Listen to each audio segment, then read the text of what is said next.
क्या हुआ? सर खुजली हो रही है सर। अरे खुजली कहाँ से होने लगी तुम्हें? सर बहुत तेज खुजली हो रही है सर। ये झाड़ की वजह से। अभिजीत क्या हुआ इसे? सर ये प्लांट ये बहुत गड़बड़ है, इसकी वजह से इसको खुजली हो रही है। एक मिनट अरे इसे जल्दी से हॉस्पिटल ले जाओ। कुछ नहीं होगा, आ जाओ आराम से संभाल के। तो जानबूझकर हमें यहाँ अंदर बुलवा लिया है, जाल रचा है उसने खुजली वाले पौधों का। संभल के रहना, यहीं कहीं छुपाई है।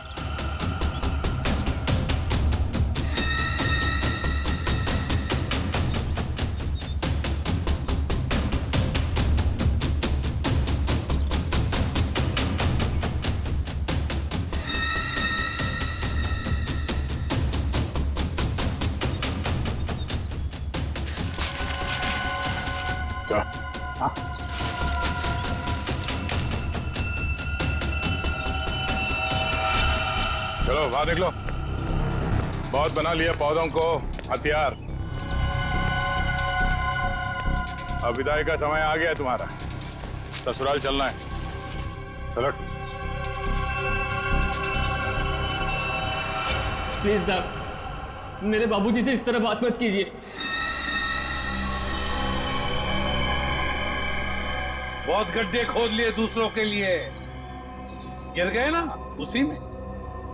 सर पानी मंगाइए सर, वरना मैं खुजली से मर जाऊंगा। पानी क्यों? खुजली का इलाज हम अपने साथ लेके चलते हैं। किसी औलाद के लिए अपने माँ बाप का खून करना इतना आसान नहीं होता सर, फिर चाहे वो माँ बाप सौतेले क्यों ना हो। गोद लिया था ना उन्होंने तुम्हें, फिर वॉचमैन को क्यों सौंप दिया?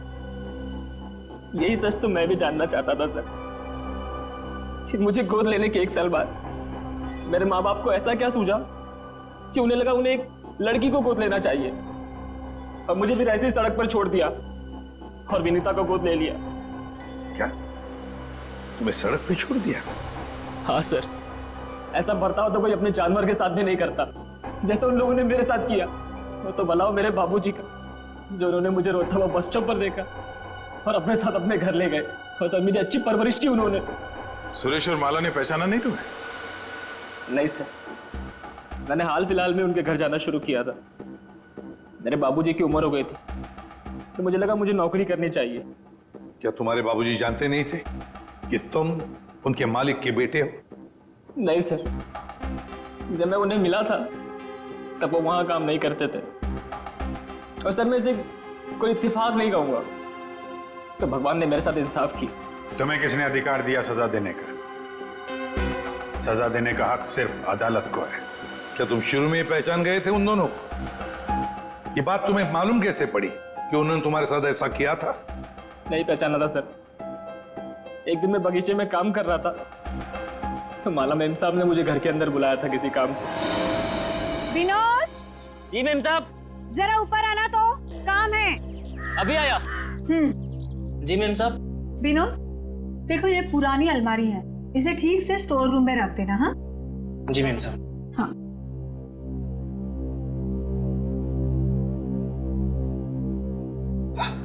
क्या हुआ विनोद, बहुत भारी है क्या? बहुत ज्यादा भारी मेम साहब। एक काम करता हूँ, इसमें से कुछ सामान बाहर निकाल लेता हूँ। मगर निकाला हुआ सामान फिर से रख देना अंदर। हाँ जी मेम साहब। हाँ।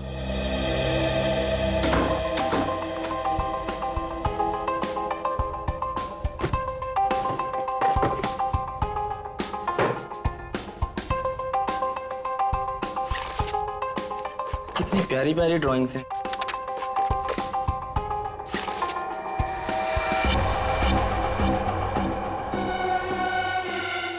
ये तस्वीर तो मेरे बचपन की है। इसका मतलब साहब और मेम साहब ने मुझे गोद लिया था। विनोद, कितनी देर, जल्दी करो। जी मेम साहब, बस हो गया।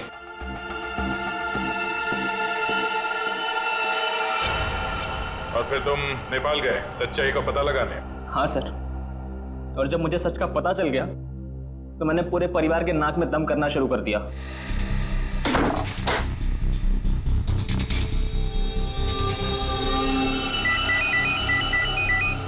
किसका फोन है? हेलो हेलो, अरे जवाब क्यों नहीं दे रहे हो? हेलो, कौन है? ऐसा क्यों किया? कौन बोल रहा है? आपका बेटा।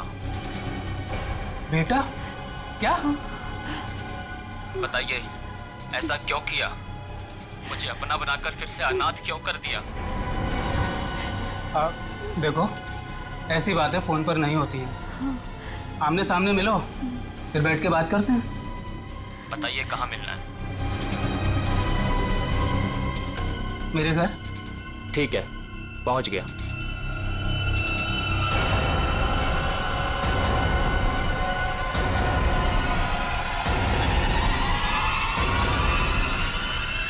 स्टोर रूम की अलमारी में तुम्ही ने आग लगाई थी ना? हाँ सर, पर माला जी नहीं चाहती थी कि उनकी सच्चाई दुनिया को मालूम पड़े और समाज में उनकी बेइज्जती हो, इसीलिए फायर ब्रिगेड को भी उन्होंने वापस भिजवा दिया। और रोहन? रोहन को क्यों मारा? मैं रोहन को नहीं मारना चाहता था सर, उससे मेरा कोई लेना देना था ही नहीं। मैं तो उसके घर गया हुआ था वो दस्ताने रखने के लिए, ताकि आप लोगों को दस्ताने उसके घर से मिले और आप लोग उस पर शक करें। उसने मुझे देख लिया सर, मजबूरन मुझे उसे मारना पड़ा। बदले की आग में तूने 3 खून किए, एक मासूम को जिंदा दफनाने की कोशिश भी की। ये कैसा बदला? ये बदले की आग तुम्हें फांसी के फंदे तक ले जाएगी, फांसी के फंदे तक।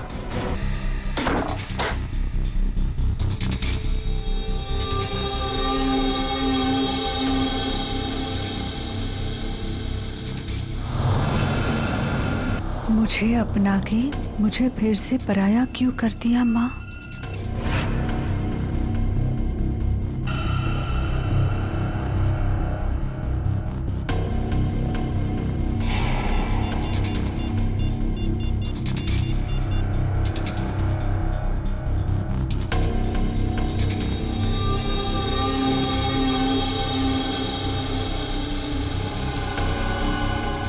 क्या आपने मुझसे कभी प्यार नहीं किया माँ?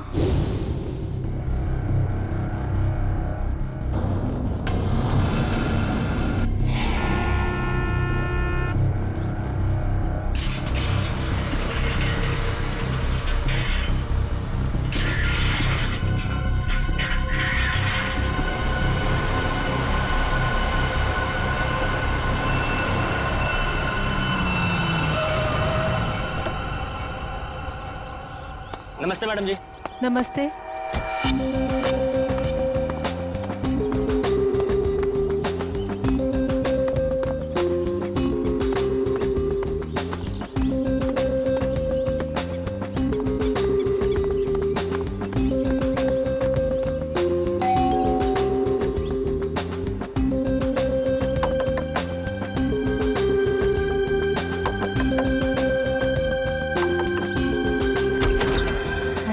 दरवाजा कैसे खुला है?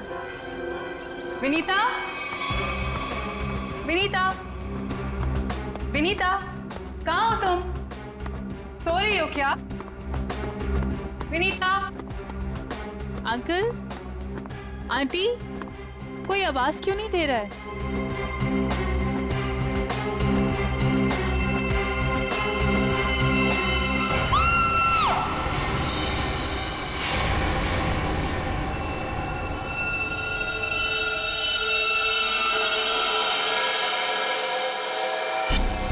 काफी खून बहा है सिर से, लगता है किसी भारी चीज से मारा गया है। सर बाथरूम में ये लोहे का रॉड मिला है सर, इस पे ताजे खून के धब्बे हैं। हो सकता है इन दोनों को मारने के लिए इस रॉड का इस्तेमाल किया गया है।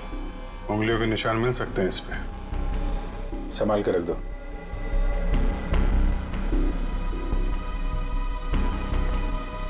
वैशाली जी, आपने सबसे पहले देखा लाशों को? मैंने और मेरी फ्रेंड विनीता ने टेनिस खेलने का प्लान बनाया था। जब मैं यहाँ आई तो विनीता मुझे नहीं मिली और अंकल आंटी की लाश। लाश के आसपास किसी को देखा था? यहाँ पे कोई नहीं था। और बाहर का दरवाजा खुला हुआ था? जी, पर मुझे विनीता की फिक्र हो रही है क्योंकि उसका फोन सुबह से बंद आ रहा है। विनीता की फोटो है आपके पास? फोटो तो ये रही। वंश सर, ये फोटो सब चेक ना किया और पुलिस स्टेशन में भेजो। इसकी जान को खतरा हो सकता है। सर। और आप हैं यहाँ के वॉचमैन। वॉचमैन का मतलब समझते हो? घर का रखवाला। ये रखवाली की तुमने अपने मालिक और मालकिन की। कैसे कहूँ साहब, अब तो ये बोझ पूरी जिंदगी मेरी आत्मा पर रहने वाला।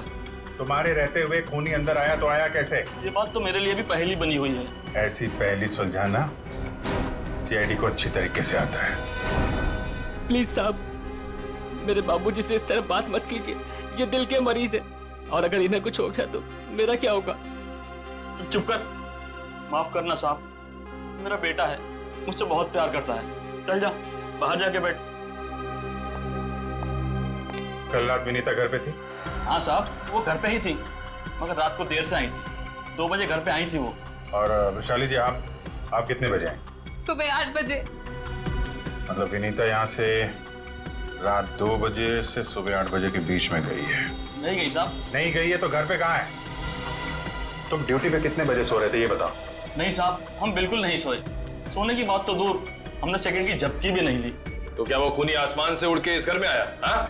तो चलिए एक बात बताओ, विनीता के परिवार वालों की किसी से कोई दुश्मनी थी? मुझे इस बारे में कुछ नहीं पता। अच्छा, विनीता के बारे में आप हमें और क्या बता सकती हैं? विनीता मुझसे अपने सारे सुख दुख बांटती थी, बस उसे अपने अनाथ होने की हीन भावना महसूस होती रहती थी। एक मिनट, आपने कहा कि विनीता अनाथ है? अंकल आंटी ने उसे गोद ले रखा था। अच्छा, विनीता का सुरेश जी और उनकी पत्नी के साथ कैसा संबंध था? बहुत अच्छा था, जैसे कि उसके सगे माँ बाप हो। पर विनीता से वो एक ही बात से नाराज होते थे। कौन सी बात? रोहन। ये रोहन कौन है? वो सुरेश अंकल के दोस्त धनराज जी का बेटा था। उससे विनीता बहुत प्यार करती थी, पर इन्हें ये रिश्ता जरा भी मंजूर नहीं था। रोहन ठीक आदमी नहीं था क्या? एक नंबर का शराबी।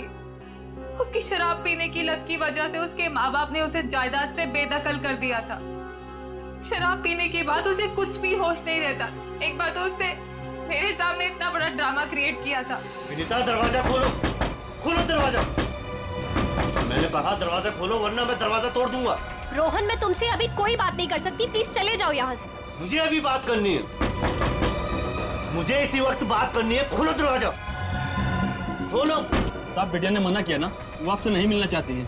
आप जाइए यहाँ से। विनीता, ये क्या कर रही हो? दरवाजा मत खोलो। मुझसे इस तरह से बात करने वाला हाँ विनीता, तुम्हारे पापा एकदम सही कह रहे हैं। अभी वो होश में नहीं है, दरवाजा मत खोलना। और अच्छे से समझा दे कि दोबारा मुझसे पंगा ना ले। हट विनीता।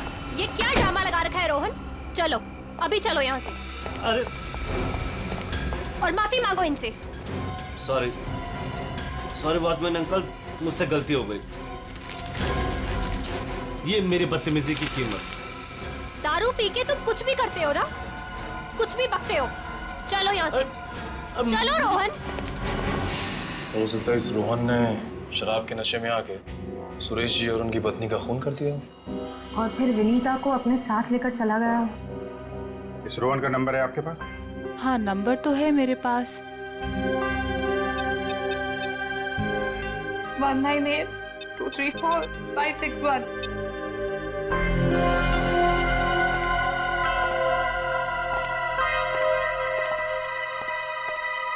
रोहन का फोन भी बंद आ रहा है। सर, एक बात समझ में नहीं आ रही है। अगर वो खूनी मेन गेट से अंदर नहीं आया तो फिर कहाँ से आया? घर को चेक करते हैं।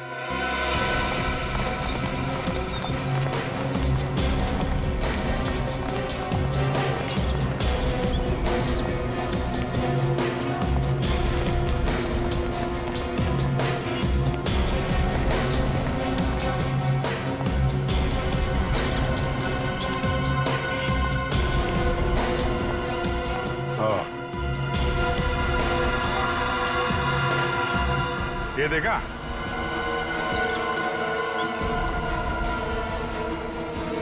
लगता है खूनी यहाँ से अंदर आया और फिर यहीं से बाहर भाग गया। सर, खूनी यहाँ से आ जा सकता है, लेकिन खूनी विनीता को यहाँ से कैसे लेके जा सकता है? हाँ सर, अगर विनीता के साथ उसने जोर जबरदस्ती की होगी तो विनीता चीखती चिल्लाती शोर मचाती। हो सकता है विनीता को बेहोश कर दिया। इसके पहले उसे कुछ हो, हमें उसे ढूंढना होगा और इस रोहन से भी मिलना पड़ेगा।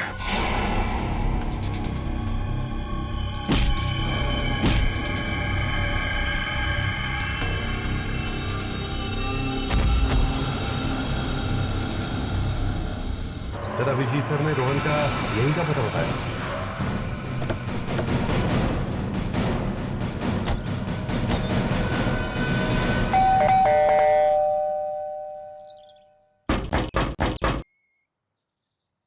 सर ये रोहन वाकई में अंदर नहीं है या फिर जानबूझ के दरवाजा नहीं खोल रहा है? अभी पता चल जाएगा।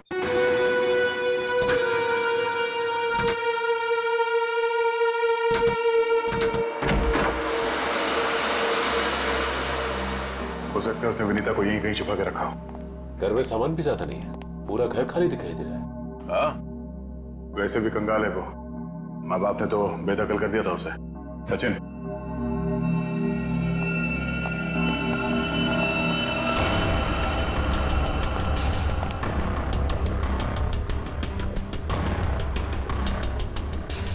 सर यहाँ तो कोई भी नहीं, ना ही विनीता और ना ही रोहन। हो सकता है उसने अपना ठिकाना बदल दिया।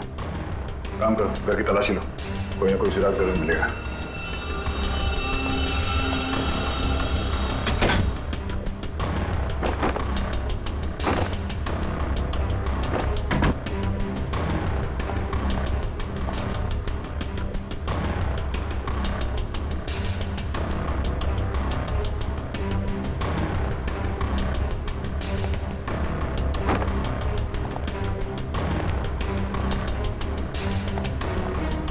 चारों तरफ किताबें ही किताबें पढ़ी। लगता है इस रोहन को किताबें पढ़ने का बहुत शौक था। नजरिया बदलिए, बहुत अच्छी किताब है ये।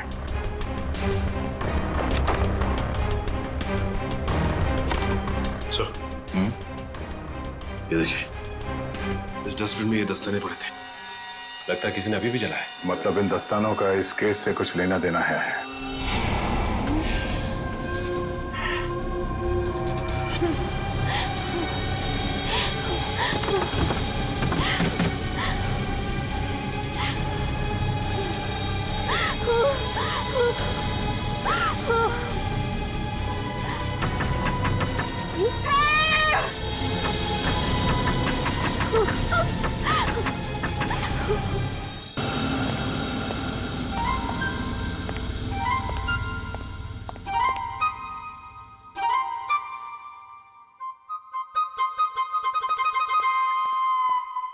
Ready sir. मेरे इतने बड़े शरीर के इत्तू से दिमाग में ना एक बात नहीं घुस रही है। कौन सी बात? ये रोहन का मेन मकसद था विनीता से शादी करना, करेक्ट? करेक्ट। फिर इसने अपने सास ससुर की जान क्यों ली? अरे वृषाली ने बताया था ना कि उसे शराब पीने की बहुत जबरदस्त लत थी और शराब के नशे में लोग अक्सर कुछ भी कर जाते, उन्हें कुछ याद नहीं रहता। हाँ क्या? क्या?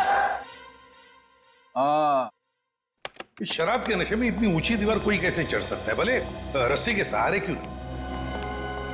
और फिर विनीता, वो तो शराब नहीं पीती, वो क्यों गई रोहन के साथ? सर वैसे भी विनीता तो उनकी सगी बेटी थोड़ी थी। जो कुछ भी हो, जो कुछ भी हो, लेकिन वो अपने माता पिता से बहुत प्यार करती थी। नहीं नहीं नहीं, कुछ और ही चक्कर है। लगता है इन दोनों को मारने का ही प्लान था। सर हाँ, लगता है ये काम किसी लुटेरे का होगा। फ्रेडी लुटेरा नहीं हो सकता। कोई लूटने के लिए आता तो घर का सारा सामान वैसे के वैसे कैसे रहता? नहीं नहीं, ये मुजरिम जो भी है ना, उसका एक ही मकसद था, इन दोनों को खत्म करने का। सर, हाँ, एक बहुत ही हैरान कर देने वाली बात पता चली है। क्या? सर विनीता ने 1 हफ्ते पहले फायर ब्रिगेड में फोन किया था और ये रही उस फोन कॉल की audio clip. Hello fire brigade, मेरे घर में आग लगी है, प्लीज जल्दी किसी को भेज दीजिए। मेरा एड्रेस है 603 हर्ष विहार शांति नगर। लेकिन सर जब फायर ब्रिगेड वाले उनके घर पहुंचे तो विनीता की मम्मी माला जी ने उन्हें ये कहकर वापस भेज दिया कि वहां कोई आग वाग नहीं लगी है। हाँ, उसके घर में तो कोई आग लगने का निशान भी नहीं मिला। अरे झूठ क्यों कहा उसने? यही बात तो समझ में नहीं आ रही।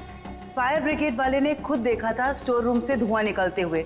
उसने अंदर जाना भी चाहा, लेकिन माला जी ने उसे रोक दिया। माला जी ने फायर ब्रिगेड वाले को अंदर जाने से रोक दिया? क्यों? कुछ और ही चक्कर है।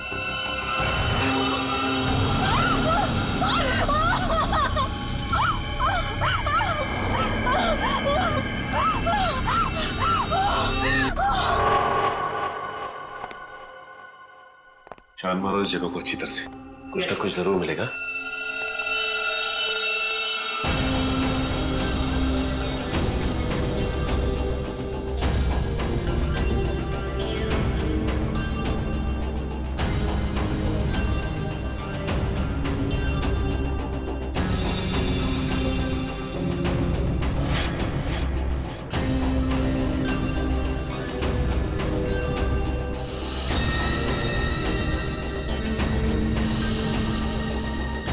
ये क्या हुआ सर? सीलिंग पे पेंटिंग बनाई। बड़ी ही अजीब बात है। देखते।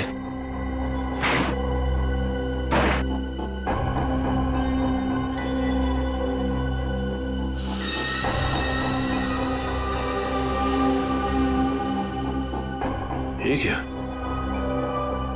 ये तो लगता है धुएं से बना हुआ निशान है, जलने की वजह से। मतलब सर फायर ब्रिगेड वाला सही कह रहा था, यहाँ पे आग तो जरूर लगी है।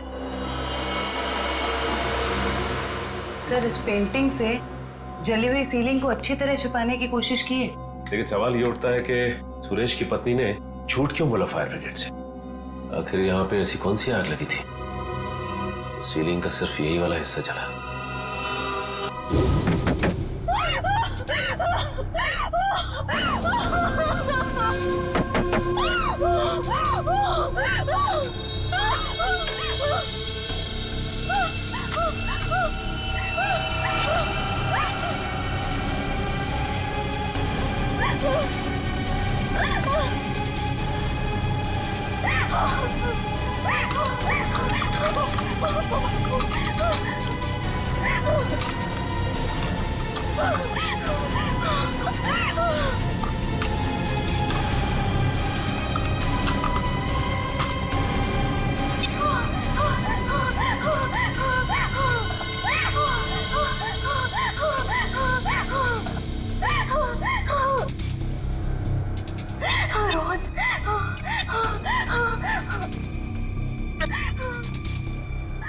रोहन फोन क्यों नहीं उठा रहा?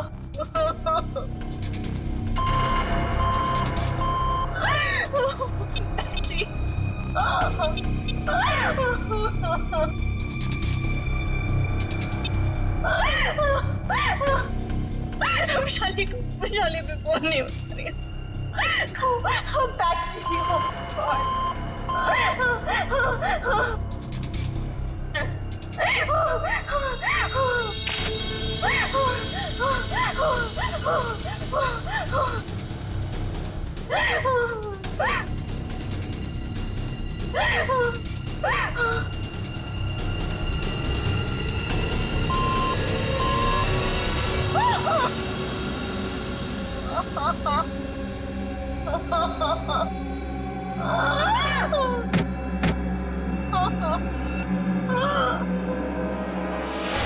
बस मौत रात को 1 बजे से 3 बजे के बीच में हुई है। और सर वॉचमैन कह रहा था कि विनीता रात को 2 बजे घर लौटी थी। सर अगर खून उससे पहले हुए होते तो वो चीखती चिल्लाती या बाहर जाती। मतलब खून 2 और 3 बजे के बीच में हुए हैं। सालुंके साहब, हमें जो लोहे का रॉड मिला था उसके ऊपर से खूनी के उंगलियों के निशान मिले या नहीं? नहीं, बस कोई उंगलियों के निशान नहीं मिले। नहीं मिले? रोहन के घर में से हमें आधे जले हुए ग्लव्स मिले थे। कहीं रोहन ने वो ग्लव्स तो नहीं पहने थे ये खून करते वक्त? हो सकता है, तारिका वही चेक कर रही है। सर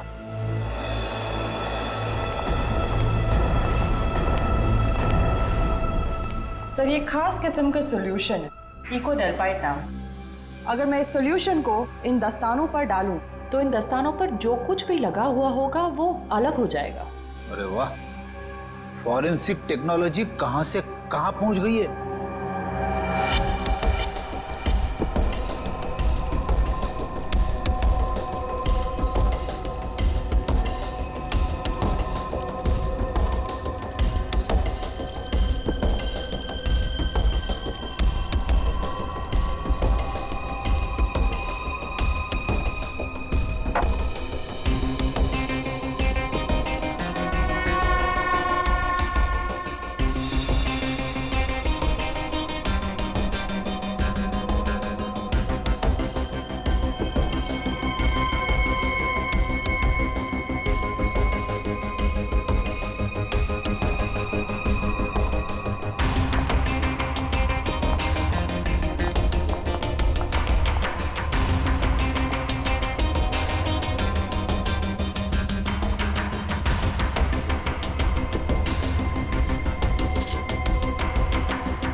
अरे इन पे तो खून लगा है,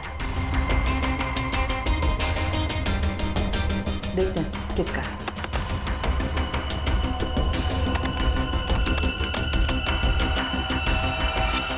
पॉजिटिव सर, ये खून मिस्टर एंड मिसेस सुरेश का ही है। मतलब सर ये खून रोहन ने ही किया है? एक मिनट बोलो।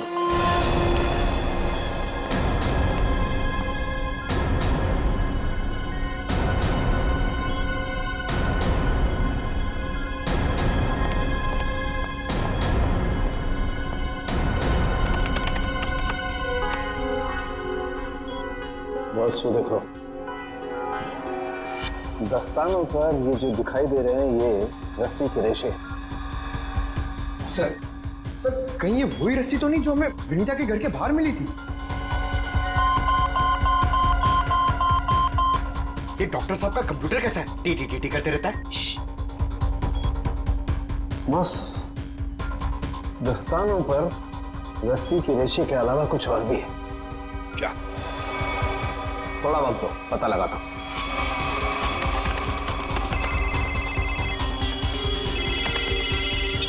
हाँ श्रेया, ठीक है।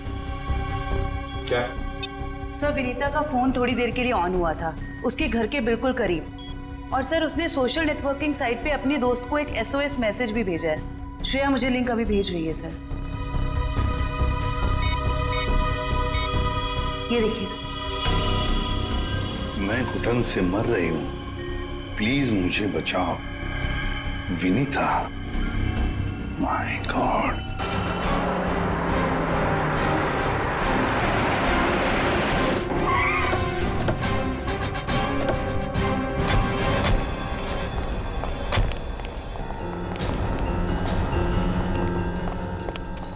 फिर मोबाइल कंपनी ने बताया कि विनीता का फोन आखिरी बार यही ऑन हुआ था। इस घने जंगल में नेटवर्क मिला, यही बड़ी बात है। जरा देखो आसपास।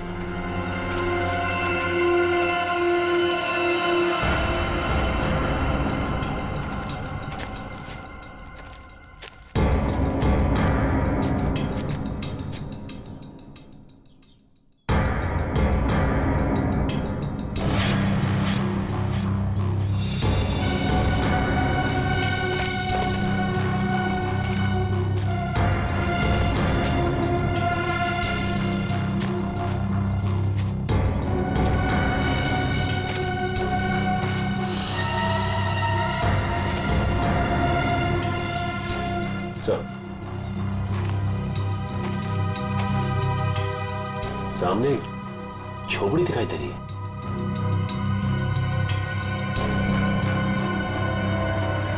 दिव्या, पंच।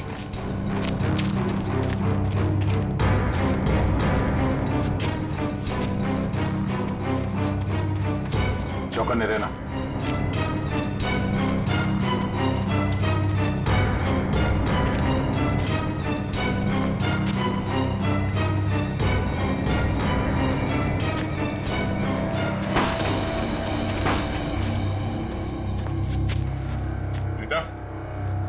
बेटा, तलाशी लो।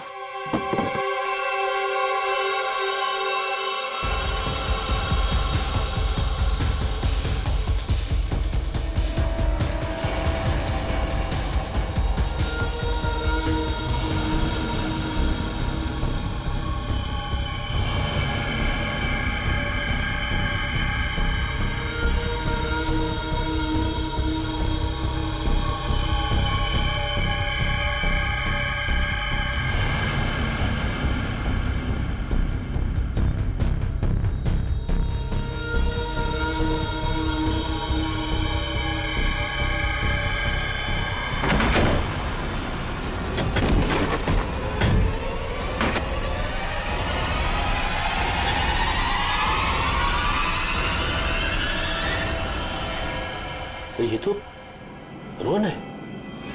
सॉरी वॉचमैन अंकल, मुझसे गलती हो गई।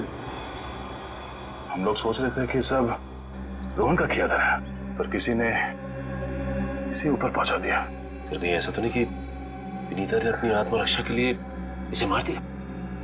नहीं, इसे भी ठीक वैसे ही मारा है, सर पे वार करके, जैसे विनीता के माँ बाप को मारा था। खूनी को एक ही है। सोचता है कि खूनी ने रोहन को मारा और विनीता को साथ ले गया। हो सकता है, तो ये भी हो सकता है कि वो यही कहीं आसपास हो। तो देखो,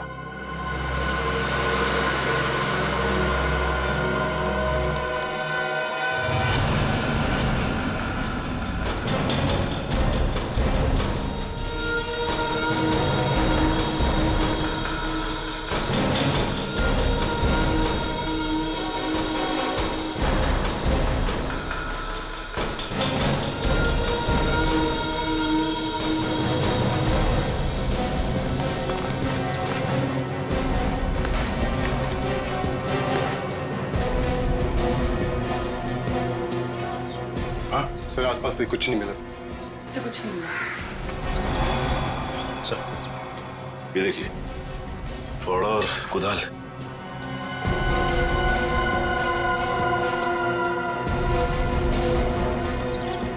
कहीं जमीन के नीचे तो नहीं? यहाँ पे खुदाई का सामान पड़ा हुआ है, जरा फाड़ो दिखा ना।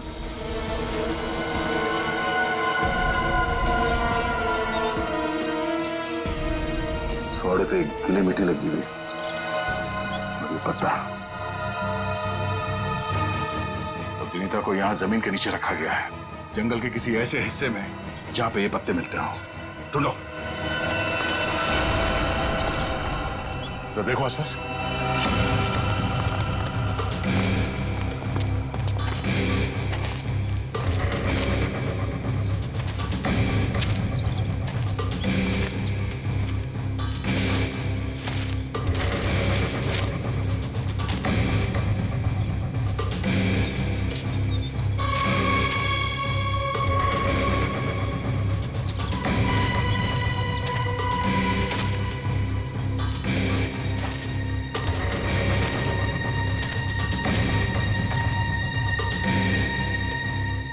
सचिन, वंश, दिव्या, ये देखो, लगता है हाल फिलहाल में यहाँ खुदाई हुई है। वंश, खुदाई का औजार लिया जल्दी। सर।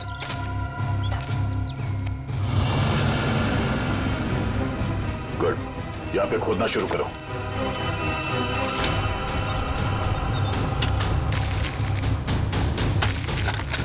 एक मिनट हट जाओ।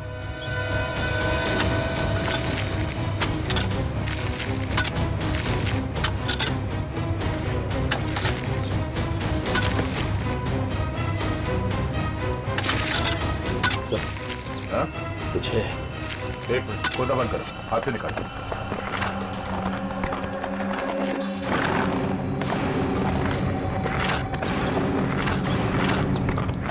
तो इसके अंदर तो नहीं?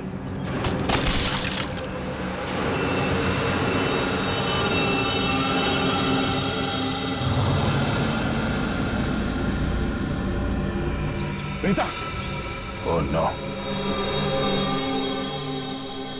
सांसें धीमी चल रही है, इसे अस्पताल ले जाना होगा। निकालो उसको बाहर जल्दी। हाथ दो, निकालो बाहर निकालो, पैर पकड़ो उसके।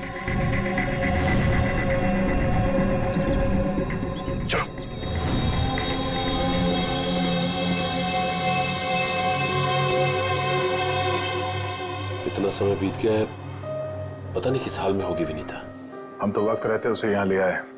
उम्मीद तो यही है कि वो ठीक हो जाएगी। ठीक भी हो जाएगी तो भी रोहन की मौत और उसके माँ बाप की मौत का सदमा पता नहीं बर्दाश्त कर पाएगी कि नहीं। मैं हमेशा कहता हूँ कि सीआईडी में सबसे मुश्किल काम यही है, किसी को किसी अपने की मौत की खबर देना। हाँ डॉक्टर साहब, कैसी है विनीता? अब खतरे से बाहर है, उन्हें होश आ गया। गुड। हम उनसे बात कर सकते हैं? हाँ बात कर सकते हैं, लेकिन वो काफी तनाव में, बहुत देर तक कम ऑक्सीजन में रहने की वजह से फिलहाल बहुत ज्यादा कमजोर है वो। थोड़ा संभाल के ध्यान रखिएगा इस बात का। ठीक है, हम इस बात का ख्याल रखेंगे। Thank you. चलो।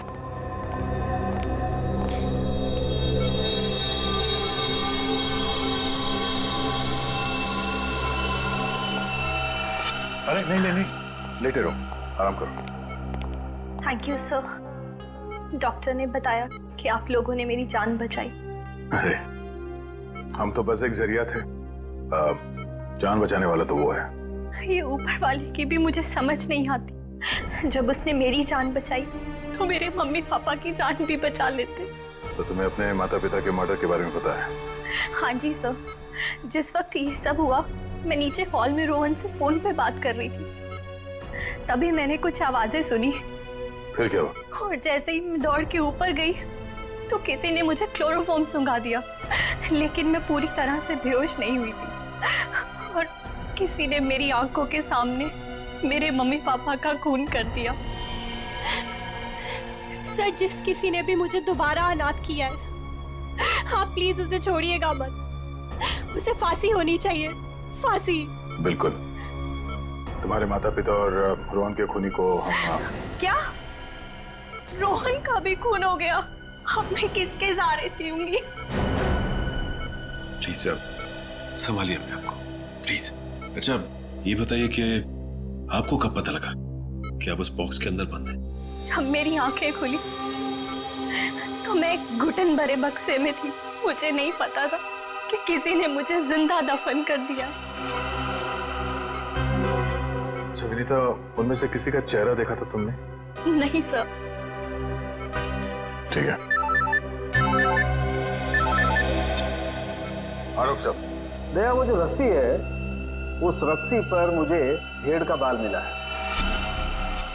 उस रस्सी पे भेड़ का बाल मिला?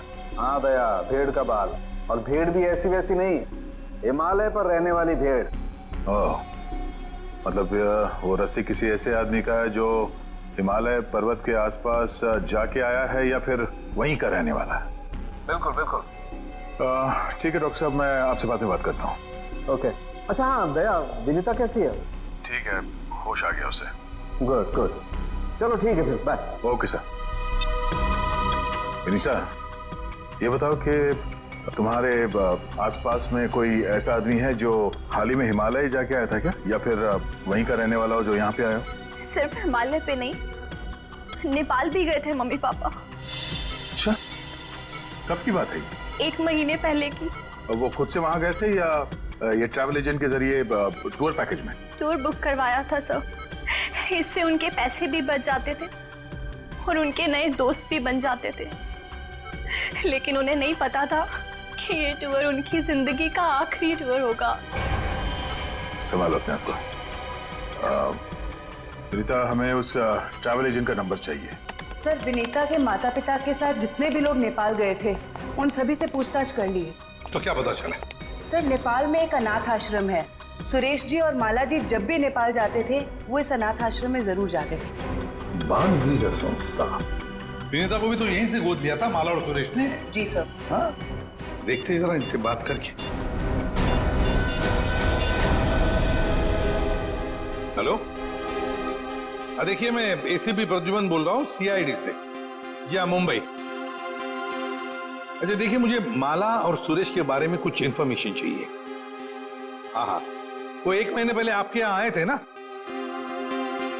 अच्छा अच्छा, तो प्लीज एक काम करेंगे आप, वो फोटोग्राफ्स हमारे सीआईडी के वेबसाइट पर मुझे भेज देंगे आप? Okay, thank you. क्या हुआ सर? किसकी तस्वीरें मंगवाई आपने?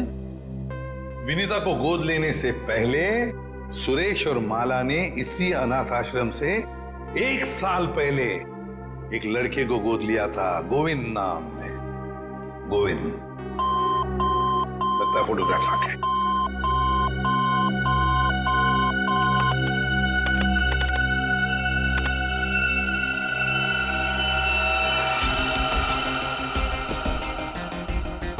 पांच साल की उम्र थी, साल 1999। मतलब सर वो आज तकरीबन 20 साल का होगा। अभी पता चल जाएगा गोविंद अगर आज है कैसे दिखता होगा।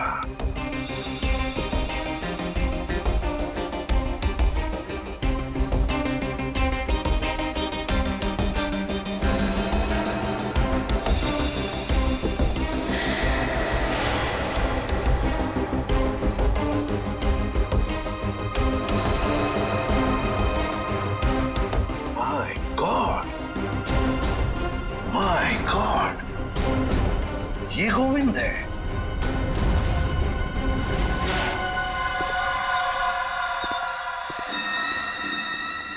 अब देखते हैं कहां भागेगा।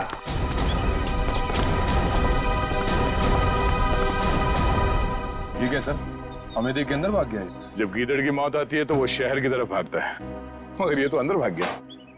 मगर सर वो अंदर की तरफ क्यों भागा? वो तो पकड़ा जाएगा। ऐसे मुजरिम बाहर की तरफ भागते हैं, मगर ये अंदर भागे या बाहर, पकड़ा तो ये जाएगा ही। कहां गया ये? अभिजीत, दया सर, फैल जाओ, मैं सामने से घुसता हूं।